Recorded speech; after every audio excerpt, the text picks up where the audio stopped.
Once upon a time, I lived quietly in my son's house. My name isn't important, just an old man, retired and forgotten. I lived with Joseph, my hard-working son, his wife Sarah, and their little boy Ryan, who was my only sunshine. Age has made me frail, my memory sometimes a broken mirror. I forget things, a name, a place, even where I keep my glasses, but my heart remains full of kindness. Yet Sarah, my daughter-in-law, treats me like a burden. Every day, I bear her sharp words and cold stares. Still, I say nothing. I don't want to trouble anyone, especially Joseph. One morning, as usual, Sarah scolded me for being slow. "Go to the market and buy vegetables. Don't mess this up," she snapped, handing me money like I was a servant. I said nothing, only nodded and shuffled out, gripping the money tightly as if my life depended on it. As I walked down the familiar road to the market, my knees trembling with every step, I tried to remind myself of the list she had barked out. But then, something caught my eye. A little girl, standing outside the pharmacy, crying desperately for help. She was pleading with the pharmacist, her tiny hands clutching a torn piece of paper, the prescription, I guessed. "Please, sir, my mother is very sick, but I don't have enough money," she whimpered. Her voice trembled as if she hadn't eaten all day. The pharmacist, cold as stone, shook his head. "No money, no medicine," he said sharply. My heart ached. I thought of Ryan. What if he was in her place? Without thinking, I walked up, placed the money Sarah had given me on the counter, and quietly said, "Give her what she needs." As I handed over the money, I knew what trouble awaited me at home. Yet, watching that girl's eyes light up with hope was worth every scolding. She looked at me as though I had saved her world. I smiled gently, hiding my own fear of what was to come. When I reached home empty-handed, Sarah was furious. At dinner, Joseph asked calmly, "Father, where are the vegetables?" I could hardly look at him, but Sarah answered sharply, "Your father gave away the money like a fool and brought nothing back." Joseph turned to me, disappointment written all over his face. "Dad, why would you do that? You know money doesn't grow on trees. Why take on problems that aren't yours to solve?" His words stung worse than Sarah's scolding. I opened my mouth to speak, but before I could explain, Ryan, my sweet grandson, looked up and said bravely, "Dad, helping people is good. My teacher says helping others is the best thing we can do." For a moment there was silence, but Sarah snapped, "Quiet, Ryan. You're becoming just like him, useless and soft-hearted." The days passed, and Sarah's anger didn't fade. Then one afternoon, as I tried to make my way to the market again, my head spun and my legs gave way. I collapsed right there on the street. Strangers gathered, some kind enough to call home. But when they reached Sarah, she told them coldly, "He'll be fine. He always finds his way back." Her words cut deeper than any wound. I lay there, weak and helpless, wondering if anyone truly cared, until slowly, painfully, I pulled myself up and began the long, lonely walk home. When I returned, Ryan ran to me, concern all over his small face. "Grandpa, what happened? Why didn't Mom help you?" he asked with wide, innocent eyes. I forced a smile for his sake, ruffling his hair, but inside my heart was breaking. Ryan and I became closer after that day. Sitting together, I told him stories from my youth, stories of kindness, bravery, and love. I wanted to teach him that compassion, even when the world seems cold, is never wasted. But in the back of my mind, I feared what the future held for me. One evening, I heard loud voices. Sarah was yelling at Ryan. "Why didn't you pay your school fees?" she demanded, her voice sharp as a knife. Joseph walked in, confused. "What's going on?" he asked. Sarah pointed angrily at Ryan. "I gave him money for his school, but he didn't pay. Who knows what he did with it?"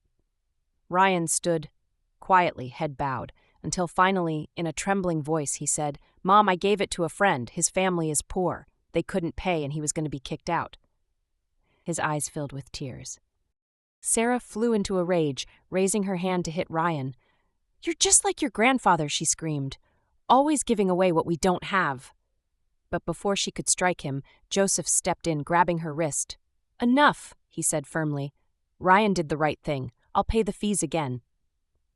For a moment, I saw pride in Joseph's eyes as he looked at Ryan, but Sarah just turned away, muttering angrily. Watching it all, I felt both proud of Ryan and sad that Sarah couldn't see the good in kindness, even when it lived under her own roof. Another day, Sarah thrust some money into my hand and ordered, "Go pay the electricity bill. Don't lose this, or else." Her words echoed in my ears as I walked to the payment office, my hands trembling. I waited in the long line, feeling weaker with every passing moment. When I finally reached the counter, I reached into my pocket, only to find it empty. Someone had stolen the money. My heart raced, my mouth went dry. I didn't know how to explain this to Sarah. Fear wrapped around me like a heavy chain as I stood there frozen. I slowly walked back home, each step heavier than the last. My mind raced with what Sarah would say, how Joseph might look at me with disappointment again. When I got home, I went straight to my room, shutting the door behind me. I took out an old, worn photograph of my late wife, the only person who had ever understood me. Tears filled my eyes as I whispered to her photo, "I can't live like this anymore." Clutching the picture close to my chest, I knew I had to make a decision, even if it broke my heart completely. Finally, I gathered the courage to walk into the living room where Joseph and Sarah sat. With shaking hands, I held out the photo of my wife and said, "Take me to the old age home. I can't be a burden to you any longer. Let me go, please." Joseph looked shocked, but before he could speak, Sarah smiled cruelly and said, "Yes, take him. Maybe there he'll be happier, and we'll finally have peace." Her words pierced my soul, but I kept my head high. If this was the only way to keep my dignity, so be it. As Joseph drove me to the old age home, silence filled the car. I stared out the window, watching familiar streets pass by, wondering if I'd ever see them again. My hands trembled in my lap, clutching the small bag I had packed, the only belongings I could call mine. Joseph glanced at me a few times, but words failed him. I wanted to say something, but my throat tightened with unspoken pain. Was this how my life would end? Alone, abandoned by my own family? The place we finally stopped at looked cold, with high walls that felt like a prison. As we entered, I noticed something strange, familiarity in the manager's eyes. He greeted me warmly as if we were old friends. Joseph seemed puzzled. "How do you know my father?" he asked, clearly confused. The manager smiled and said, "Your father has been part of this place's history. Years ago, he did something many would never do. He adopted a child from here when everyone else turned their backs on him." Joseph's eyes widened, looking between us. I stood silently, watching as realization dawned on his face. My past was now coming to light in an unexpected way. I could see the shock in Joseph's eyes as he tried to piece everything together. "You adopted a child?" he whispered, as if still unsure of what he heard. The manager nodded, explaining further. "Your father gave that boy a home when no one else would. His kindness has saved lives here." I could see the tears forming in Joseph's eyes, the weight of guilt settling on his shoulders. He looked down, ashamed. I wanted to comfort him, but I knew he needed to feel this. Maybe now he would understand the heart of the man he called father. As Joseph filled out the paperwork, I sat in a chair by the window, watching the children outside play. Their laughter filled the air, reminding me of Ryan's giggles when we shared stories. A lump formed in my throat as I realized I might never hear that laughter again. The thought of living my remaining days away from Ryan broke me inside. I thought of the times he sat by my side, listening to every word I said, his eyes wide with wonder. My heart ached, knowing I'd leave behind the only one who truly cared about me. Suddenly, Joseph returned, sitting beside me, his eyes red and filled with tears. "Why didn't you ever tell me?" he asked, his voice shaking. I smiled sadly, placing a hand on his. "Some things you do because they're right, not because you expect to be praised." For a moment, he said nothing, just holding my hand like he hadn't done in years. "Dad, I'm so sorry," he whispered. "I've failed you." I wanted to cry too, but I held back. "You didn't fail me, son.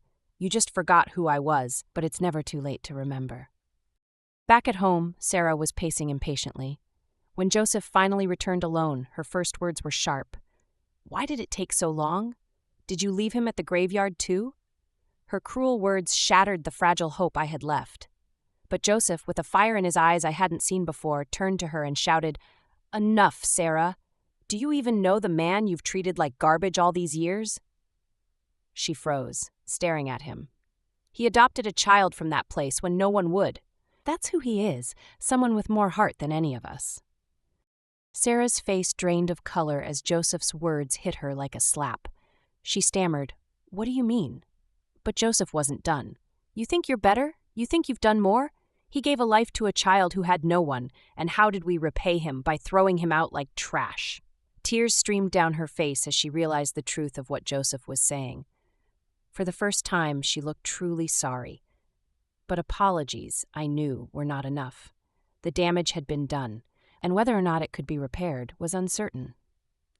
Joseph turned to Ryan, who stood silently in the corner, eyes wide, having heard every word. "Ryan," Joseph said gently, "Grandpa's coming home. We've made a mistake, and we're going to fix it." Ryan's face lit up, and without hesitation, he ran to hug me tightly. "Grandpa, don't leave. Please stay," he whispered, and my heart swelled with love. In that moment, I knew, no matter how broken everything felt, there was still love in this house. And maybe, just maybe, we could heal the wounds caused by neglect, starting with this small act of bringing me back home. The next day, Joseph told Sarah, "We're going to the old age home together to bring him back. You owe him that much." She nodded quietly, her usual defiance gone. As we arrived back at that place, the children greeted me warmly, but my heart longed to return home. Joseph took my hand firmly, saying, "Dad, let's go home." Tears streamed down my face as I realized they truly wanted me back. Sarah stood beside us, her head low. Maybe she saw now the pain her cruelty caused. And maybe she would finally change, for Ryan's sake, if not for mine. As we entered the house, I felt something different in the air. Something I hadn't felt in a long time. There was warmth, like the home I once dreamed this would be. Ryan took my hand and led me to his room, showing me drawings he had made of us together. "Grandpa, I want you to stay forever," he said softly.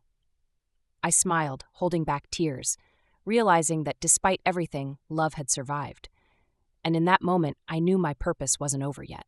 I was still here to teach Ryan what love, kindness, and family truly mean,